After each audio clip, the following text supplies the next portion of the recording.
opportunity to work in the Pereira lab studying pancreatic cancer under Dr. Jill Radmacher, and specifically my project is focused on analyzing the role of PCSK9 and cholesterol homeostasis and in pancreatic ductal adenocarcinoma. So what exactly is pancreatic ductal adenocarcinoma, or as we call it, PDAC? PDAC is a type of cancer, a pancreatic cancer, that is known for its tumor heterogeneity as well as high resistance to traditional chemotherapy. In fact, in 2020, about 47,000 people in the United States died of pancreatic cancer, making it the third highest cancer killer in the nation. The 5-year survival rate is about 6%, which has not improved significantly within the last decades, which is why the Pereira lab is interested in studying the molecular mechanisms behind how PDAC works. So how exactly does PDAC progress?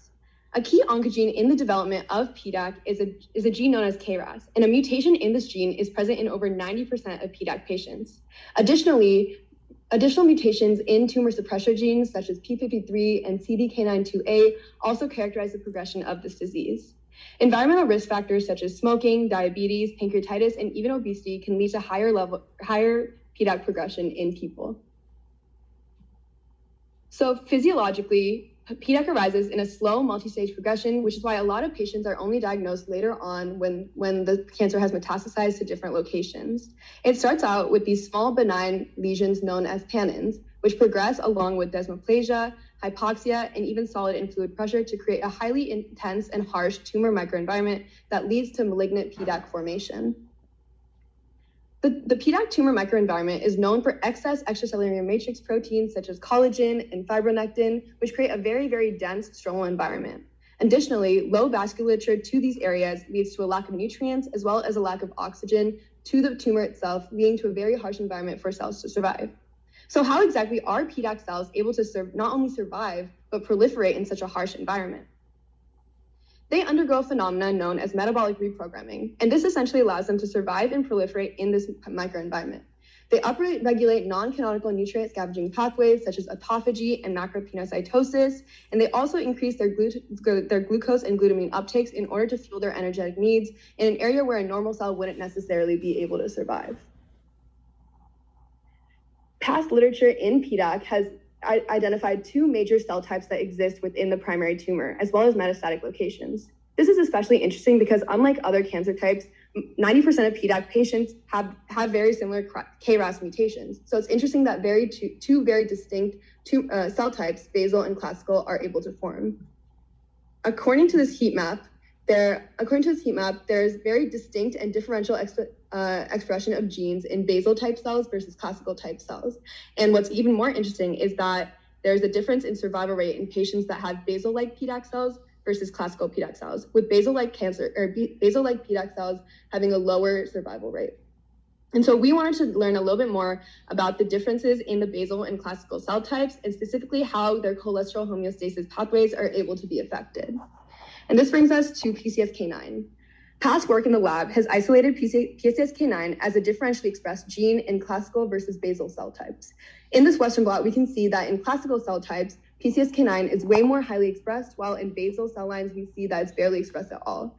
This is shown along with E-cadherin, which is a canonical classical gene, so we'd expect to see it expressed highly in classical cells, but not in basal, and conversely, ZEB1, which is expressed high in basal cells, but not as much in classical cells. But what exactly is PCSK9? To answer that question, let's take a step back and look at how cholesterol is transported within the body.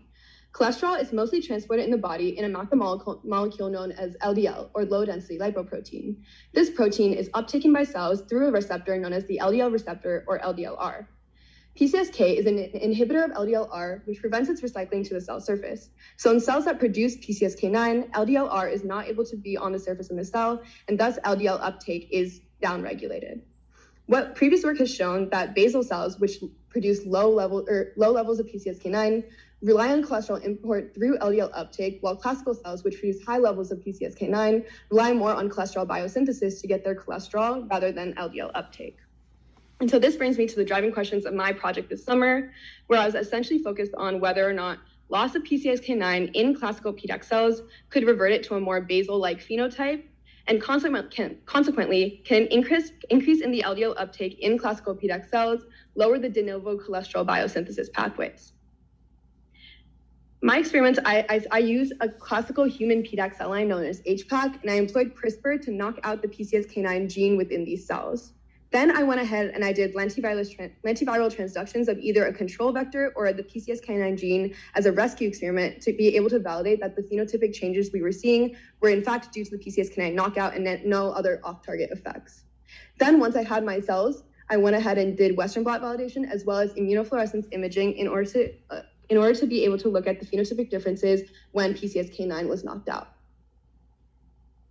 So in experiment 1, I used Western blot to first validate that my PCSK9 knockout cells had lower expression of PCSK9, as well as look at the protein expression of different cholesterol biosynthesis genes to see if they were being affected by this knockout.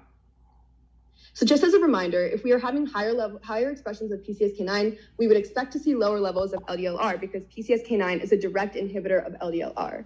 And as a result, since we're seeing lower levels of LDL or cholesterol uptake, we would expect to see higher expression of the cholesterol biosynthesis pathway to make up for this fact. And so according to this Western blot, we can see in the first line here, the Western blot shows that PCSK9 is successfully knocked out in the middle row, so we see lower levels of expression compared to the parental. And then correspondingly for LDLR, we see that when there's high levels of PCSK9 being expressed, which is in the parental as well as the PCSK9 reintroduction, we see lower levels of LDLR being expressed. And then when PCSK9 is not being expressed, we see way higher levels of LDLR being expressed. SQLE and FGFT1 are two canonical enzymes that are part of the cholesterol biosynthesis pathway. And so when we blotted for those two, we see that there's not as much of a change as we hypothesized. And this could be for many different reasons. There might be other regulatory elements at play that control the cholesterol biosynthesis pathway. And additionally, even in the PCSK9 expressing cells, we see that there's some levels of LDLR still being expressed.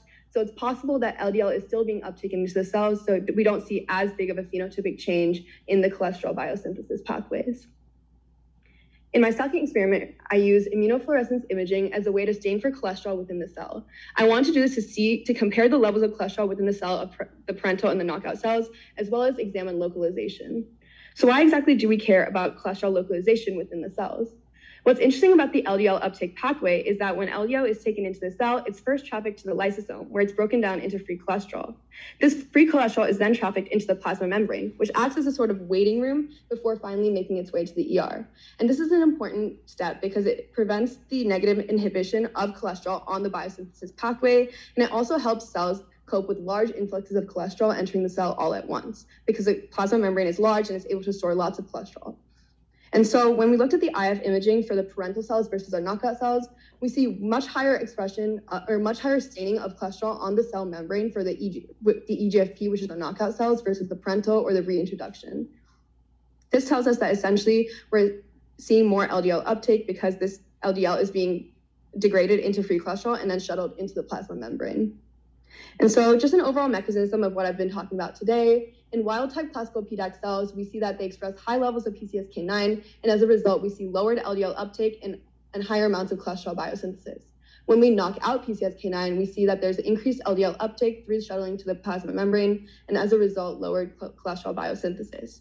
Then when I did my rescue experiment where I reintroduced PCSK9, we see revival of the classical phenotype where we see lowered LDL uptake and thus higher cholesterol biosynthesis. Throughout the study, we've been able to elucidate a potentially key role of PCSK9 in cholesterol homeostasis pathways. And in the future, we'd like to test this theory on other classical PDAC cell lines within the lab. And then we'd also like to observe how PCSK9 knockouts can affect PDAC growth in vivo mice models as well. And so I'd just like to thank Dr. Pereira and then Dr. Rodmaker, as well as my entire lab for being here today and helping me so much in the lab this summer, as well as UCSF SRTP, Zach, Jessica, Dr. Duncan, and Amgen for funding my research this summer, and all of you guys for making this program so much fun and so amazing. Thank you.